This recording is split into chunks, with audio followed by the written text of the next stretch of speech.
On a crisp evening in Los Angeles, Dave Chappelle prepared for another stand-up show. The crowd buzzed with anticipation, everyone eager for his sharp wit and fearless commentary on the world. As he stepped onto the stage, the applause echoed and he grinned, scanning the sea of faces. "Good evening, everybody," he said, letting the energy wash over him. "Let's talk about something that's got everyone riled up, that Muslim and refugee ban." The crowd shifted, some nodding in agreement, others bracing for what he'd say next. Chappelle leaned into the mic, his expression turning serious. I grew up in a place where we had a diverse community.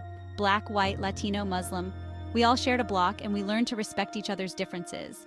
So when I hear about a ban on people based on their faith or where they come from, it just feels wrong, man. Like trying to bake a cake without half the ingredients. Laughter erupted, but Chappelle pressed on.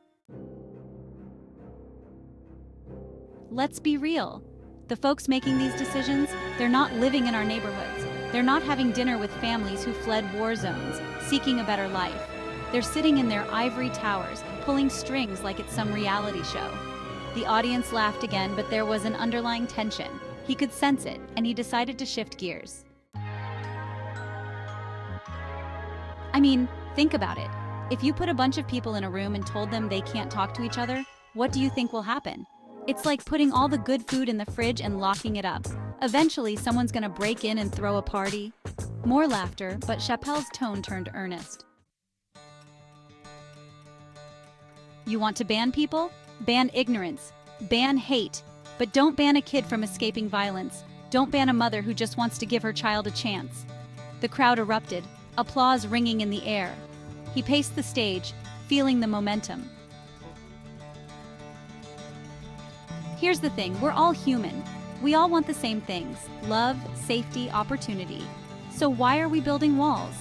Let's be like the good neighbors we used to be, He wrapped up his set, drawing the crowd to their feet with a powerful message about unity. At the end of the day, we're all just trying to live our lives. So let's not let fear dictate our actions. Let's embrace our differences and make this world a better place, together. As he exited the stage, the audience erupted in cheers, leaving them not just entertained but challenged to think differently about the world around them. Chappelle's voice lingered in the air, a reminder that comedy can spark conversation, and maybe, just maybe, inspire change. As Dave left the stage, the roar of the crowd still ringing in his ears, he felt a familiar mix of exhilaration and contemplation. He stepped backstage, greeted by the familiar faces of his team, friends and fellow comedians who had shared countless laughs and late-night debates about the state of the world. "Man, you really went there tonight," said his longtime friend Donald as he slapped Dave on the back. "That crowd was eating it up," Dave chuckled, still riding the high. "Yeah, but it's not just jokes, it's real life for a lot of people. I want to make them laugh, but I also want to make them think." Donald nodded, seriousness creeping into his expression. "You think it'll make a difference? The world feels pretty heavy right now." Dave paused, contemplating. "I hope so.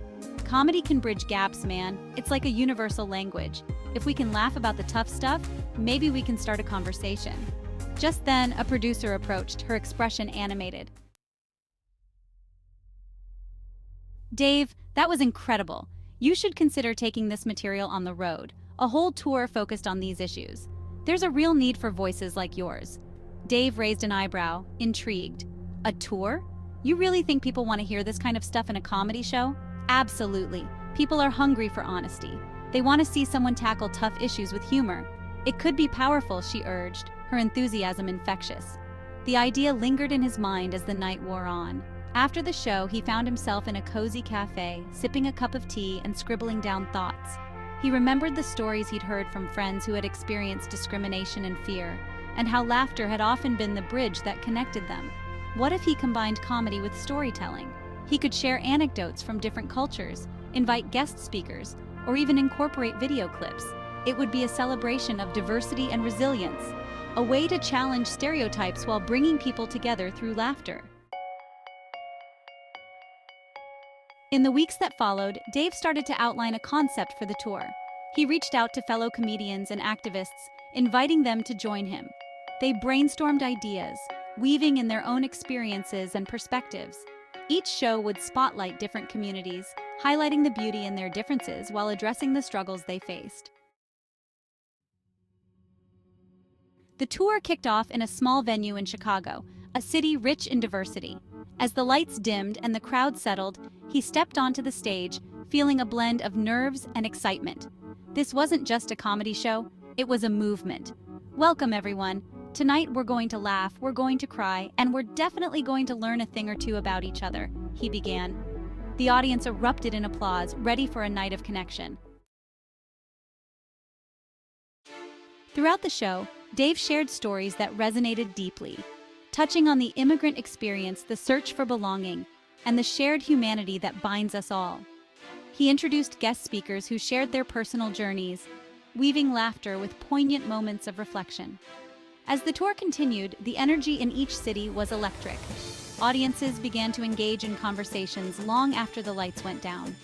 People who had once felt isolated or afraid started to connect, finding common ground in their shared experiences. One night in New York, a young woman approached him after the show, her eyes glistening with emotion. "Thank you for this," she said. "You made me feel seen. I came here feeling lost, and now I feel like I belong." Dave smiled, his heart swelling. "That's what it's all about. We're in this together, and laughter is just the beginning." As the tour wrapped up, the impact of their journey became clear. People were not just laughing, they were talking, sharing, and learning from one another. Dave had created something bigger than a comedy tour. He had sparked a movement, reminding everyone that despite their differences, they were all part of the same human story.